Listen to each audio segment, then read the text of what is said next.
네, 랭킹 뉴스에서도 확인해 보셨습니다. 지난 주말이었죠. 가상화폐 이더리움 가격이 또 단 몇 초 만에 319달러에서 10센트로 순간 폭락을 했습니다. 올해 들어서 비트코인을 비롯한 가상화폐의 이례적인 투기 열풍이 위험 수위를 넘으면서 또 우려해왔던 거품 붕괴 사태가 발생을 했는데요. 정확한 정보 없이 비트코인을 비롯한 가상화폐를 샀던 사람들의 피해가 속속 드러나고 있습니다. 오늘은 이 문제를 긴급으로 알아보는 시간 함께하도록 할 텐데요.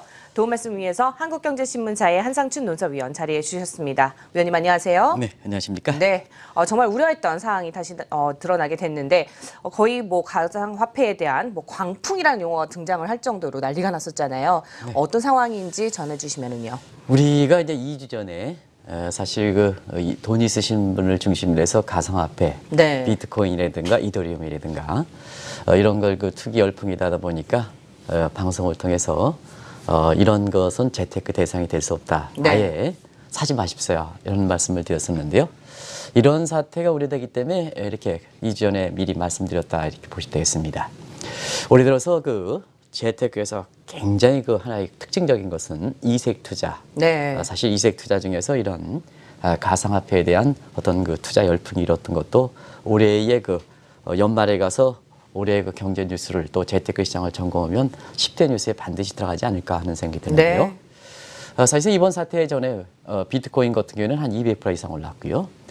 그 다음에 이더리움과 같은 모바일과 관련된 결제 가상화폐 같은 경우는 무려 1000% 이상 이렇게 네. 오르는 이런 모습이었거든요. 그렇죠. 그 자체가 6개월 기간 동안에 200%, 1000%라는 것은 가격 기능이라고 이렇게 볼 수는 없거든요. 네. 가격이라고 볼 수는 없거든요. 그래서 당시 이전에도 17세기의 투기의 원초라 하는 네. 네덜란드의 튤립 사건, 이때의 한 뿌리 값이 네. 중산층의 1년 생활비의 10배가 넘는 이런 것이 폭등했던 상태거든요. 네. 그때를 비유해서 사실 가격의 폭락 사태 이런 걸 말씀드렸습니다는 2주가 지난 꼭 2주가 지난 시점에서 이더리움의 가격이 1000% 이상 올라가는 상태에서 사실 플래시 크래시 현상이 발생했다 이렇게 됐습니다. 네. 그래서 장인께서 이렇게 말씀해 주셨습니다는 사실 이번에 폭락 사태 이전에는 319달러여서 지금 10센트 정도로 떨어졌으니까 아까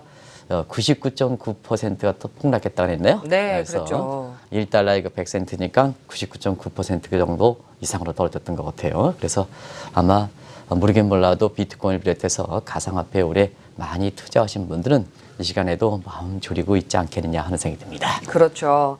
조금 전에 또 플래시 크래시라는 용어를 말씀을 해주셨는데요.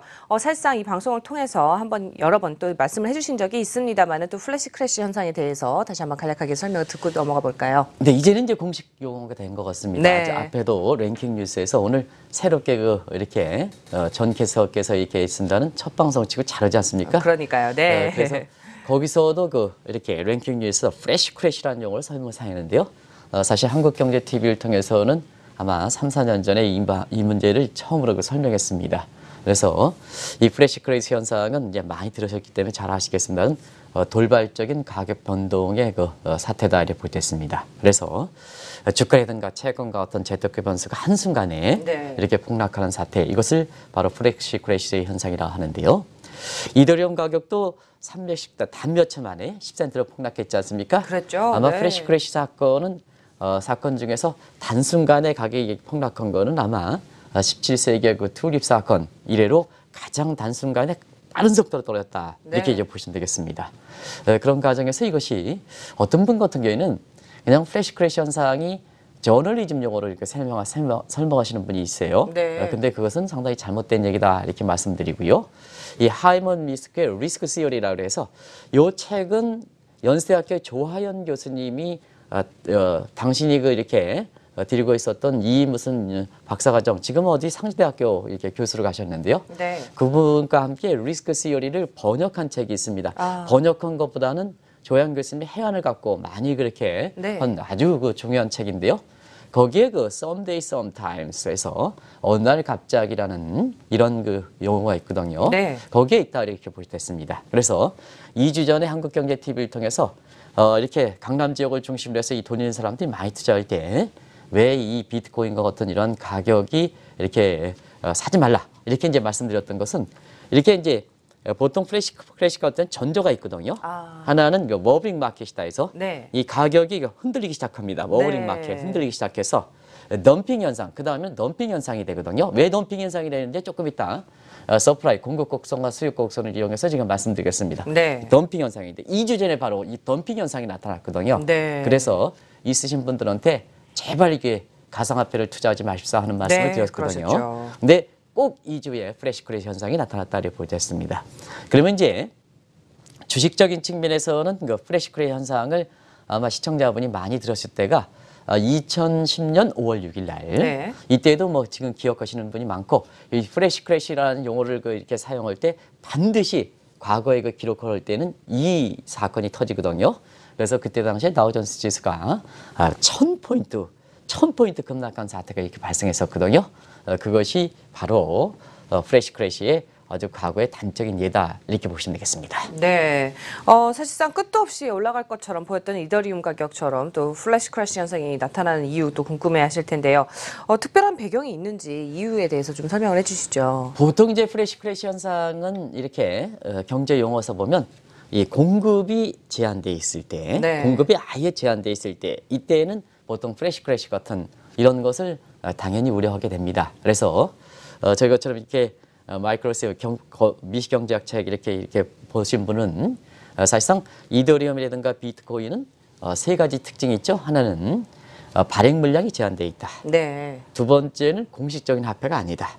세 번째는 공식적인 거래소도 없다 하는 얘기거든요. 네. 시장에서 가격의 변화, 수요 변화가 있을 때는 이 세 가지 요인, 다시 말하면은 거래량이 있을 때 거래량으로 완충시켜서 가격이 폭등하는 문제를 거래량으로 완충시켜서 이렇게 양분화시킨다든가 네. 아니면은 공식적일 때는 국가가 리스크 관리해 준다는 얘기거든요. 예를 들어서 주가가 단순간에 이거 떨어질 때는 투자자 보호 차원에서 사실 서킷 브레이크 발생하지 않습니까? 그렇죠. 그런 것과 마찬가지로 사실 그 공식이다 할 때는 사실 그런 측면에서 시장 가능이 몰락했을 때는 네. 시장이 몰락했을 때는 국가가 그만큼 국민 경제 안정 생활을 위해서 이렇게 위험을 감수해 주거든요. 네. 그리고 또 한 가지는 사실 거래에서 공식적일 땐 증거금이라는 완충수단이 그렇죠. 있거든요. 네. 그래서 모든 거래에 있어서는 시장 기능만 많을 거고 거기에 사실상 그 증거금 제도 예를 들어서 은행한테 장앵커가 있잖아요. 네. 돈을 이렇게 맡기면 은행 입장에서는 예금 금리보다 대출 금리가 높거든요. 그래서 그렇죠. 이해되는 그러면요. 자, 예를 들어서 A라는 그 은행이 사실상 법적으로 예금자를 보호하기 위한 어떤 제도가 없을 때는 당연히 예금이 네. 들어오면 대출을 많이 하고자 하는 생각이 있을 겁니다. 그렇죠. 오히려 거꾸로 100% 대출뿐만 아니라 레버리지를 해서 그 증거에서 레버리지해서 뭐 이렇게 200% 300%이 대출을 하게 되면 나중에 보면 결국 예금자가 내 예금 찾아가겠다 하면 그때 당시 예금의 상환 요구에 대해서 바칠 수 있는 그 이렇게 대손 충당금, 지급준비구나 그러죠. 그렇죠. 이런 것을 이제 이렇게 확보되지 못할 때는 사실상 조금만 예금자의 요구가 있다 하더라도 뱅크럽시 되는 은행이 뱅크럽시 되는 그런 모습이거든요. 네. 그래서 증거금 제도에 해당되는 은행 같은 경우는 지급준비 제도라는 게 있거든요. 네. 그래서 그런 것을 전부 못하게 되는 것이 사실 발행 물량이 제한돼 있고 그 다음에 공식적인 화폐가 아니고 공식적인 거래가 아닐 때 바로 그와 같은 세 가지 리스크를 보호할 수 있는 이런 네. 장치가 없다 이렇게 보겠습니다. 오늘 시청자 여러분 가격 지수가 한순간에 99.9 폭락했다는 것은 단순히 이 기술적 반등 아까 유가가 떨어지는 문제가 지금 구조 변화가 있는데 자꾸 기술적 차트 분석 가지고 일시적인 하락세다 이렇게 얘기하면 안 됩니다. 이 네. 구조 변화에서 마찬가지로 오늘 공식적으로 이게 차트 분석상 떨어지니까 올라가지 않느냐 이런 식으로 얘기하면 안 된다는 걸 말씀드리겠습니다. 오늘 꼭 좀 부탁드리겠습니다. 그러면 이제 시청자 여러분도 대체로 경제학 공부하지 않다 하더라도 공급 곡선과 수요 곡선은 잘 아실 거로 이렇게 보이는데요. 네. 발행 물량이 제한됐을 때 공급 곡선이 가격에 대해서 수직으로 돼 있다는 얘기입니다. 공급 곡선. 네. 그러면 장영과 한번 이렇게 지금 앞에 있는 백지에다 한번 공급 곡선을 네. 수직으로 한번 보시겠어요. 네. 수직으로 한번 그려보시기 그래야 되겠죠. 바랍니다. 네. 그리고 자 수요가 증가할 때는 이 수요 곡선이 우측으로 이동하는 겁니다. 네. 그러니까 수요로 2층으로 오면 네. 보통 공급 곡선일 때는 물량으로 잡아주고 가격으로 잡아주기 때문에 가격으로 치밀지 않거든요. 네. 이게 시장 기능입니다. 그런데 지금은 공급 곡선이 수직으로 되다 보니까 수요 곡선이 우측으로 이동되면 물량으로 잡아주는 변수가 없거든요. 전부 가격으로 받아줄 수밖에 없습니다. 네. 그러다 보니까 물량으로 받아줄 수 있는 가격 안정 기능을 수요 변화를 가격으로 전부 받아다 보니까 가격이 급등하는 사태가 발생한다 이렇게 되어 있습니다. 그래서 비트코인이 상반기에 200%, 그다음에 이더리움 가격이 1000% 이상 올라간 것도 그 바닥이다 이렇게 보시면 되겠습니다. 그러면 거꾸로 한번 보겠습니다. 거꾸로. 네. 수요가 감소할 때는 수요 곡선이 좌측으로 이동한다는 거거든요. 네. 그러면 뭐냐? 자, 이게 물량으로 받아줄 수 없으니까 가격이 급락한 상황, 소위 프레시 크래시 현상이 발생한다는 얘기입니다. 시청자 여러분도 아마 수요와 공급 곡선이라고 해서 공급 곡선이 수직으로 될 때 네. 애덤 스미드 방식에서 가로변은 위에 세로변은 가격이고 가로변은 물량으로 해서 수직으로 그렸을 때 이 공급 수요 곡선이 우측으로 이동할까 좌측으로 이동했을 때 보시기 바랍니다. 그러면 가격이 급락하는 현상, 또 수요가 증가할 때는 급등하는 현상이 발생하거든요. 네. 그런 것 때문에 이와 같은 사태가 발생했고, 또 이번 사태가 발생하기 전에 사실 이더리움의 이렇게 수요가 조금만 증가돼도 물량 증가가 되지 않고 전부 가격을 치기 때문에 1000% 이상 나오는 이런 문제가 발생한다 이렇게 보이겠습니다. 네. 또 지금 우려되는 상황도 있죠. 이번 이더리움 폭락 사태 이후에 또 중기기관들이 마진콜 현상이 발생을 했다고 합니다. 혹시 이런 마진콜 이후에 또 디레버리지로 연결될 가능성도 혹시 있나요? 네, 지금 이번에 그 가격 폭락 사태에서 공식적인 거래소가 아니기 때문에 증거금을 확충하죠. 시장 안정을 위해서 증거금을 내 투자한 사람들의 사실상 장앵커가 네. 이더리움이라든가 비트코인을 투자했다면 사실 그거를 투자를 주최했던 이러한 그 거래소라든가 이런 데에는 일정 금액만큼은 증거금으로 쌓아야 되거든요. 그렇죠. 근데 그거에 대한 법적 규정이 없다는 의미입니다. 공식적인 데가니까. 네. 그러다 보니까 뭐냐, 증거금을 제대로 쌓는지 안 쌓는지 모르겠거든요. 아. 그러다 보니까 가격이 올라갈 때는 증거금을 쌓는지 안 쌓는지가 이렇게 나타나지 않지만 네. 가격이 이렇게 폭락할 때는 증거금을 쌓냐 안 쌓냐가 시장을 위해서 굉장히 중요한 기능을 한다 이렇게 보시면 됐습니다. 네. 그래서 지금 이더리움이라든가 비트코인의 가격에 급등락하는 사태를 계기로 해서 이번 사태를 계기로 해서 네. 우리나라 내부에서도 이 문제에 대해서 좀 이 투기적 요인이라든가 이런 것 아니면 법적으로 이것을 어떻게 할 것이냐 하는 측면을 한번 검토해 볼 필요가 있는 것이 아닌가 생각하는데요. 일단은 오랜만에 이더리움 가격이 이렇게 폭락함에 따라서 마진컬 얘기가 나왔습니다. 네. 마진컬 얘기를 한번 보면 아마 이 마진컬과 딜레버리지는 2008년 글로벌 금융위기 때 제가 미국에서 이렇게 연방정부에서 이렇게 보이스 오브 아메리카의 경제 해설을 하고 한국에 들어왔을 때 사실 이 용어를 처음으로 한국에 설명했었는데요. 당시에 네. 뭐냐?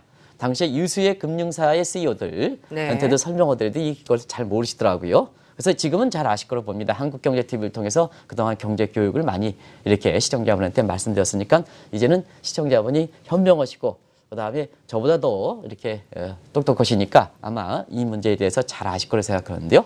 가격 급락에 따라서 증거금 부족 현상이다. 이게 마진콜이다 이렇게 보여졌습니다. 네. 결과적으로 이 마진콜이 되면 이 증거금을 확정하기 위해서 기존에 투자했던 자산을 회수한다는 얘기거든요. 네. 그게 뭐냐?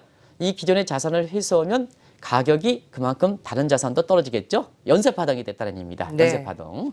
그래서 이런 기존 자산을 회수하는 것을 딜레버리지 하는데요. 이 마진컬이 딜레버리지 연결될 때는 결과적으로 글로벌 금융 2008년 같은 글로벌 금융위기가 발생하거든요. 근데 이번에 이더리움 가격이 폭락함으로 해서 이 증거금 쌓지 않았다는 게 전형적으로 나타납니다. 아. 왜냐하면 900여 개 업체에게 마진컬이 발생한 상태거든요. 900여 개요. 900여 개요. 네. 네, 그런 상태에서 보면 이 업체들이 뭐냐? 결과적으로는 이렇게 다른 데에 투자를 해놨으면 이 마진컬 업체들, 이 이더리움에 거래하는 업체들이 다른 데 자산이 투자했다면 결과적으로 다른 투자 자산을 회수하는 과정에서 시장을 안정하고 본인 자신이 다시 사업을 하려면 이 시장에 어느 정도 신뢰를 회복한다는 측면에서 보면 이런 이더리움 이렇게 마진콜이 발생한 이더리움이 다른 데 투자했던 것을 회수해서 네. 증거금 부족 현상을 막아야 되거든요. 그럼요. 근데요. 이 이더리움을 비롯한 비트코인이 국가의 공식적인 거래소는 아니니까 실체 파악이 지금 안 된 상태거든요. 실체 네. 파악도 할 필요가 없는 상태에서 아. 그러면 900억 차 보니까 결국은 뭐냐? 결국은 이렇게 기존 투자했던 자산도 그렇게 많지 않지 않느냐? 그러면 뭐냐? 부실 사태가 발생한다는 부실 그렇죠. 사태. 네. 부실 사태가 발생하기 때문에 이게 다 다른 데 투자했던 자산, 예를 들어서 미국의 금융사고처럼 2008년 서브프라임 모기지 할 때 마진콜 발생했을 때 다른 데 투자했던 자산이 있으면 한국에 투자한 자산이 있으면 한국에 투자한 자산을 팔아서 뭐냐 그게 충당할 수 있겠습니다는 네. 이더리움이라든가 비트코인 같은 경우는 마진콜이 발생했더라도 다른 데 투자한 자산이 없기 때문에 본인 자신의 부실 문제에 대해서 부실 문제에서 시장에서 결국 퇴출하는 상태뿐이 없다. 그럼 그 손실은 누가 받을 것이냐 하는 측면에서는 결국 거기에 투자했던 투자자들이 결국은 손실을 발생할 수밖에 없다 이렇게 보게 됐습니다. 네. 그래서 이거는 마진콜의 딜레버리지처럼 기존 투자 자산이 있어야 딜레버리지 과정에서 다른 금융위 사태가 이렇게 전염될 수 있는데요. 이거는 뭐냐? 이더리움은 국가적으로 이렇게 공식되고 아니고 실제 파악도 안 되기 때문에 결국 네. 투자자의 손실로 되기 때문에 이렇게 전염 효과에 해당되는 제2의 글로벌 금융위 같은 경우는 우려하실 필요는 없다. 다만 전염 효과가 없기 때문에 다른 데 전가할 수 없기 때문에 여기에 투자했던 사람들은 아주 전폭적으로 재산 손실이 된다. 이렇게 네. 보시면 되겠습니다. 또 궁금해지는 부분이 있습니다. 또 국민의 화폐 생활이 대안화폐로 빠르게 또 이동이 되면서 화폐 개혁이 필요하다는 시각이 또 많이 나오고 있었는데요. 이번 사태는 좀 어려워진 게 아닌가 이런 생각도 좀 들거든요. 네, 이번 사태를 계기로 해서 어려움보다는 이제 공식적인 차원에서 네. 이 이더리움과 비트코인 이 문제를 한번 다뤄볼 필요가 있지 않냐 생각합니다. 네. 우리나라 내부뿐만 아니라 전 세계적으로 보더라도 이런 그 대안화폐 문제는 이제 공식적으로 이제 국가에서 다뤄볼 필요가 있는 것이 이번 사태다 이렇게 볼 수 있습니다. 네. 그런 차원에서 보면 시청자 여러분도 아시겠습니다는 한번 이거 비트코인 설명할 때 저도 이제 내 지갑 속에서는 현금이 아무것도 없습니다. 그러나 화폐 생활하는 데는 전혀 문제가 없습니다. 하면서 네. 대안화폐가 이렇게 많이 발전하기 때문에 그렇다 이렇게 보시면 되겠는데요. 지금 대안화폐 같은 경우는 비트코인과 이더리움뿐만 아니라 사실상 마일리지 포인트지에 거기에 따라서 신용카드 뭐 이렇게 해서 다 되겠죠. 그럼요. 그래서 아마 저도 5만 원짜리 이렇게 있으면 5만 원짜리가 지금 물건 결제라든가 가치 저장 이런 것보다는 저는 뭐냐면 유일하게 축의금 낼 때, 그다음에 네. 부의금 낼 때 네. 필요 없고 이게 이제 지금의 사용하지 않냐. 현찰 없는 시대가 된다는 의미입니다. 그렇죠. 현찰 없는 시대가 되니까 결과적으로 보면 어이구 현찰 없는 시대가 되는 상태에서도 불편함이 없는 상태에서 만약에 시청자 여러분이 장앵커가 뭐냐 당신의 직업 속에 5만 원권을 한 20장 갖고 다니신다 하면 시청자 여러분 뭐냐 하면 과거에는 정상화적인 화폐 생활을 하기 위해서 5만 원권 정도 이렇게 가지고 다니는 20장 정도 갖고 다니시면 맞나요? 만 원권을 많죠. 바꿀까요? 엄청 네, 많죠. 만 원권을. 네. 그럼 만 원권을 20장 정도를 갖고 다니시면 그렇게 뭐 의심한 눈치로 되지 않았는데요. 그렇죠. 지금 네. 뭐냐? 지금은 의심하는 치거든요. 그럼요. 그런데 그것도 네. 5만 원권도 국가에서 공식적으로 놀게 텐데 법정 화폐인데도 불구하고 그럼요. 그래서 지금은 공식 화폐인 오히려 5만 원권이라든가 만 원권을 갖고 있으면 부패라든가 탈세 혐의로 의심받는 채 이게 국가의 공식적인 화폐인데도 불구하고 네. 그래서 유명한 미국 하버드 대학의 케너스 로퍼크 교수는 현금의 저주 단계 무슨 뜻인지 알겠죠? 네. 커스 언더 더 캐시에서 현금의 저주 단계다 이렇게 이제 얘기하거든요. 오히려 국가의 공식적인 화폐를 갖고 있는 이런 사람이 오히려 부정부패라든가 네. 부패 혐의로 의심받는다는 얘기입니다. 이게 현금의 저주 단계다 이렇게 보게 되거든요. 그래서 이런 단계에서는 긍정적 측면에서 화폐의 개혁 문제는 자연스러운 수순이 아닌가 생각하는데요. 오히려 지금 네. 이런 상태거든요. 대안화폐가 많이 발전함에 따라서 이런 현상을 외면하고 또 일반 국민들은 대안화폐 가지고 투자의 수당 내지는 투기의 수당이 투기의 수당으로 생각하는데요. 네. 그럼 이동돼서 그래서 이더리움 그 사태에 따라서 지금 국민들의 재산 손실이든가 뭔가 하는 것은 폭락이 되니까 네. 한편으로 이런 얘기를 할 겁니다. 한편으로 봐라 이더리움 같은 게 왜 그만큼 투자하느냐 해서 한편으로는 뭐냐 대부분 국민들의 95% 같은 경우는 비트코인인가 이더리움 투자하지 않은 상태거든요. 한 99% 이번에 가격 하락폭만큼 99%는 투자하지 않았던 겁니다. 네. 그 사람들은 이번에 폭락 사태에 대해서 어떻게 생각하시겠습니까? 그럴 줄 알았다. 그럴 줄 알았다. 네. 그렇죠? 아주 적당한 표현입니다. 네. 그럴 줄 알았다. 이렇게 혼자 잘난 체하고 돈 있는 장난하다가 이렇게 됐다. 이렇게 네. 얘기했는데요. 반면에 그 당사자들은 뭐냐 지금 아주 잠모질 거라고 그럼요. 생각합니다. 네. 그래서 이번 사태를 계기로 해서 화폐 개혁 문제라든가 이런 측면은 대안화폐가 공식적으로 이제 국민 생활에 파악될 만큼 이렇게 됨에 따라서 그런 측면에서 화폐 개혁 문제 이런 문제를 자연스럽게 다뤄야 되지 않느냐 하는 측면 또 한 가지 이 문제가 이렇게 계속해서 국가에서 외면하다가 보면 제2의 이더리움 사태로 인해서 국민들 입장에서는 이런 사태가 계속해서 하면 자 결과적으로 화폐 생활의 불신풍전만 아주 치미게 된다는 그럼요. 얘기거든요. 네. 그래서 이번 사태를 이렇게 계기로 해서 국가의 이더리움 비트코인 문제는 어떻게 해서 공식화시킬 것이냐 아니면 아예 차제에 그냥 화폐 생활에서 이게 방지한다 하는 국가의 공식적 입장을 나와야 되지 않겠냐 이렇게 보고 있거든요. 네. 그래서 화폐 개혁 문제는 앞으로 굉장히 중요한 문제가 될 거다 이렇게 볼 때 있습니다. 네, 저희 매일 아침 생방송 글로벌 증시를 시청해 주시고 또 애청해 주시는 분들 그동안에 계속해서 이런 투자 아이디어도 가져가시지만 또 이런 리스크를 사전에 방지할 수 있는 정보도 가져가실 수 있겠습니다. 또 다른 이유라고 하더라도 최근 들어서 또 화폐 개혁을 단행한 국가가 의외로 많이 있는데요. 금융위기 이후였죠. 뭐 다양한 형태의 또 화폐 개혁을 추진을 하고 있어요. 네, 사실상 뭐 이런 화폐의 그 근본 환경이 바뀌다 보니까 이전의 그 화폐 생활 가지고 네. 또 화폐 수단 가지고 사실 지금의 뉴노멀 환경이라 표시하는 이런 국민의 화폐 생활에 이렇게 맞지 않다 보니까 이 모양새 저 모양새에서 사실상 화폐 개혁을 단행한 국가는 굉장히 많다 이렇게 볼 수 네. 있습니다. 특히 국민의 결정적인 화폐 생활에서 변화를 준 게 아마 2008년 글로벌 금융위기가 아닌가 이렇게 이제 보고 있고요. 네.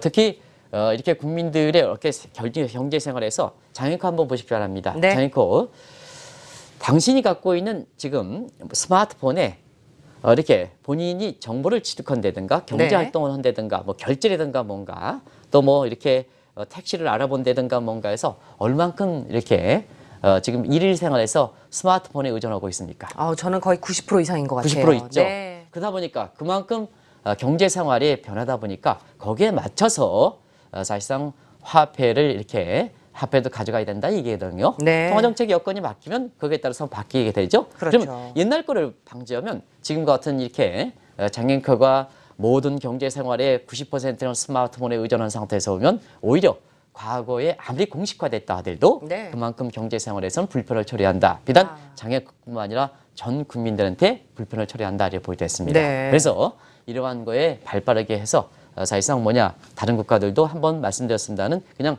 이렇게 화면으로만 갇혀가겠습니다. CG로만. 네. 그래서 2014년에는 미국도 이게 100달러 같은 경우는 그린백이다 하는데 지금 그린백이라고 하지 않죠? 네. 빨간색이 많이 들어가서 그렇죠. 그래서 이듬해는 일본도 이렇게 됐고요.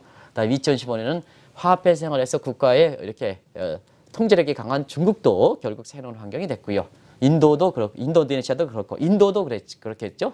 그런 상태에서 지금 이렇게 되는데요. 선진국 같은 경우에는 신고를 발행했고 그다음에 신흥국 같은 경우에는 이런 국가들도 추장 터키, 모잠비크, 짐바브웨, 북한, 인도 같은 이런 국가들도 결국 리디노메이션 화폐 거래 대항력 축소와 함께 단행했다 이렇게 보게 됐습니다. 제가 이제 개괄적으로만 이렇게 말씀드렸습니다는 네. 사실 유로도 지금 고액 거래에 해당되는 500유로를 네. 2018년까지 발행을 중지했죠. 네. 아마 거기서부터는 발행을 계속해서 중지해 나갈 거라 이렇게 봅니다. 그래서 네. 대부분 모든 국가들이 이렇게 이 모양새 저 모양새에서 국내 화폐 생활이 변하다 보니까 결과적으로는 화폐 개혁을 단행하고 있다 이렇게 보게 됐습니다. 네. 또 이번 이더리움 사태를 계기로 해서 또 성급하게 화폐 개혁이 추진이 될 경우 부작용도 만만치 않다는 것을 또 이제 느끼셨을 텐데요.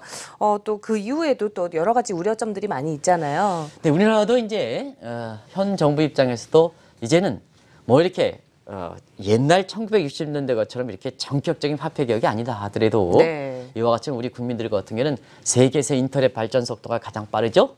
그다음에 이렇게 모바일과 같은 이런 발전 속도가 가장 빠르다 보니까 네. 이게 화폐 개혁 문제는 자연스럽게 거론할 수 있고 반드시 검토할 단계가 되지 않느냐 생각합니다. 네. 우리나라도 화폐 개혁 문제에서는 너무 이게 화폐 개혁을 뒤늦게 하다 보니까 사실 우리나라의 화폐 개혁 문제에서 화폐 개혁은 다양한 측면이 있습니다는 사실 2009년에 5만 원권 유지하는 문제가 5만 원권 도입했던 문제가 잘했든가 못했든가 하는 것을 이제 보겠습니다. 장혁께서 2009년에 우리가 5만 원권 고액권을 유지했지 않습니까? 도입했지 네. 않습니까? 우리가 1970년 만행권을 도입한 지 결국 한 30년이 지난 상태에서 한 네. 40년이 된 상태에서 이렇게 이제 되는데요. 5만 원권 도입이 너무 늦다 보니까 결과적으로는 지금은 고액권을 중심으로 해서 전부 폐지하는 단계가 들어가니까 네. 결국 뭐냐 너무 늦게 오면 안 된다는 얘기거든요.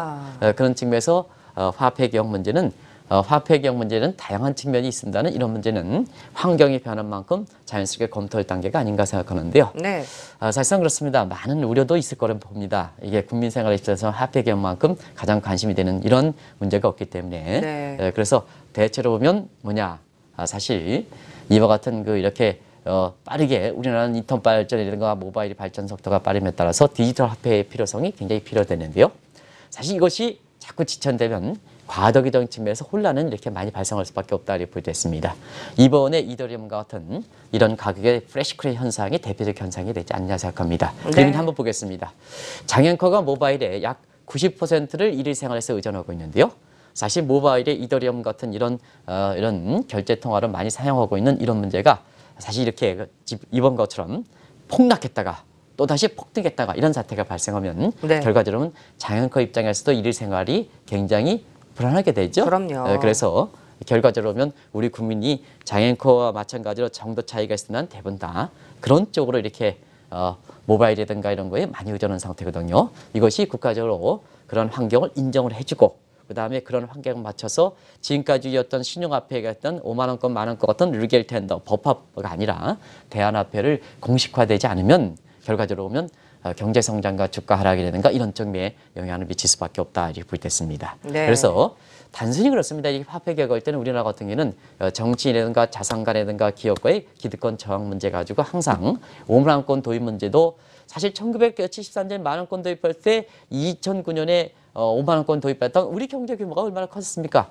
그러면 화폐에서 3대 기능에는 거래 편리성이라든가 가치 저장이라든가 회계 단위인데요. 이게 안 된다는 얘기입니다. 이게 불편해서. 네. 그러니까 뒤늦게 되다 보니까 지금 상태에서 전부 고액권을 폐지했는데 뒤늦게 도입하다 보니까 네. 지금 상태에서 보면 고액권을 이렇게 도입한다 하더라도 국민 내 지갑 속에는 5만 원권이 없는 이런 사태가 발생하거든요. 결과적으로 그렇게 5만 원권 도입이 이렇게 문제가 되느냐 하면 여러 가지가 있습니다는 아무래도 그때 당시에도 정치인과 자산가 화폐 개혁에 이렇게 보면 저항감이 많았던 사람이 없는 사람보다 있는 사람들이 했었거든요. 이렇게 네. 되는 경우는 그래서 이런 문제들은 이렇게 국민들이 좀 잘 합의가 돼서 사실 공감대가 형성 속에 우리나라도 자연스럽게 검토할 단계가 되는 것이 아닌가 생각됩니다. 네, 또 말씀하신 것처럼 또 국민들의 공감대 형성이 또 중요하지 않을까라고 생각이 됩니다.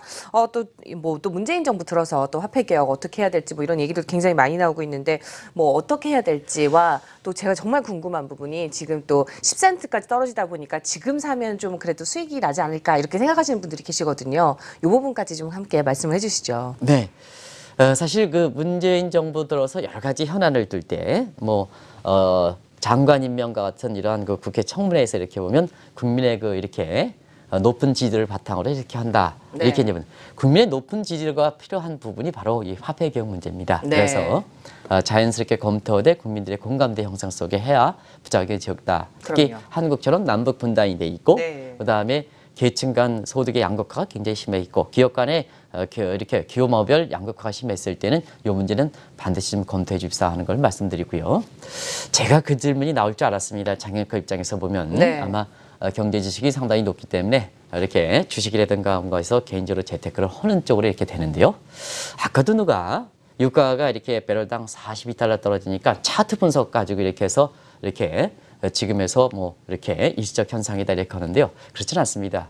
지금은 이거 차트 분석으로 국제 유가를 분석하는 시각이 아니거든요. 네. 왜냐하면 차트 분석상으로도 작년 말 대비해서 국제 유가가 22% 폭락했지 않습니까? 엄청 빠졌죠. 그럼 기술적 네. 차트 분석에서 이 약세장에 들어가는 거거든요. 네. 그래서 사실상 이것이 뭐 차트 분석상 뭐 이렇게 해서 중장기적으로 이렇게 하락선에 들어갔다. 약세 국면에 들어간 것은 아니다 이렇게 말씀하시는 분이 있는데요. 그건 상당히 잘못된 분석이다. 그것도 2016년 말에도 그런 시각으로 얘기했던 분들이 지금 와서도 또 자기 자신의 예측력이 이렇게 디펜스하기에서 그렇게 말씀하시는 분이 있는데요. 그때 당시에도 차트 분석 그분들이 그런 얘기를 했거든요. 네. 그런데요, 지금은 20% 이상의 폭락한 상태입니다. 네. 그래서 이 오펙의 어떤 국제 원유시장의 어떤 지위라든가 그 다음에 세계 원유시장을 주도하고 있는 미국의 입장이라든가 그 다음에 세일가스 같은 네. 이런 대체제 문제라든가 파리 기후 현박과 같은 이런 데에서 이렇게 제대로 조율되지 않는 측면 네. 이런 것을 종합적으로 봐서 구조 변화가 있는 이런 상태거든요. 그런 측면에서 자 유가가 떨어졌으니까 그분들의 시각은 뭐냐? 지금 상태에서 이렇게 앞으로 유가가 올라갈 수 있으니까 네. 이렇게 원유와 관련된 이런 상품을 사십시오 하는 사람들이 대부분 다 차트 분석의 시각인데요. 사실상 그분들의 시각대로 작년 말에 원유와 관련된 DLS 상품이라든가 에너지와 관련된 주, 은행과 관련된 주 왜냐? 유가가 올라간다면 사실 금리가 올라가고 예대 마지폭에서 은행주 추천하지 않습니까? 그렇죠. 그래서 그런 쪽으로 지금 취재했던 시각에서 보면 지금 20% 이상 폭락하는 상태에서 에너지자, 은행주를 중심으로 해서 다우존스지가 떨어지는 배경이 된다 이렇게 볼 수 있습니다. 그런 측면에서 비트코인이 99.9% 폭락하니까 네. 일시적으로 뭐 차트 분석성 올라갈 수는 있습니다. 근데 또 사태가 발생하면 더 큰 문제가 발생하거든요. 그럼요. 네, 그런 측면에서 이전에 한국경제TV를 통해서 제발 어떤 경우든 간에 지금은 비트코인과 이더리움 같은 이런 것을 투자하지 마십사 하는 말씀을 드렸는데요. 네. 세 가지 말씀드리겠습니다. 발행 물량이 이렇게 제한돼 있다. 네. 또 국가가 공식적으로 화폐 지정한 것도 아니다. 네. 세 번째 공식적인 거래소도 없다. 네. 맞다. 근데 내가 돈 벌 때 단 100원이라도 굉장히 애틋하게 돈 버는 거 아니겠습니까? 그럼요. 장애인 그 입장에서는 새벽같이 나와서 지금 이렇게 몇 푼 안 되는 이렇게 월급을 받으시는데 이렇게 해서 시청자분을 위해서 이렇게 2시부터 이렇게 나와서 이 공부하시는 분들이 이렇게 전해주는 상태에서 그렇게 돈 벌었는데요. 이런 이더리움이라든가 비트코인처럼 국제적으로 공식적으로 용해됐다는 것이 가격이 폭락했다고 해서 순간 차트 분석에 올라갈 수 있으니까 거기에 투자하는 이런 우는 범하지 마시기 바랍니다. 네. 투자는 지금 상태에서 절대 하지 마시기 바랍니다. 네, 깔끔하게 정리해 주셨습니다. 오늘 도움 말씀 주신 분 한국경제신문사의 한상춘 논설위원이었습니다. 말씀 잘 네, 들었습니다. 고맙습니다.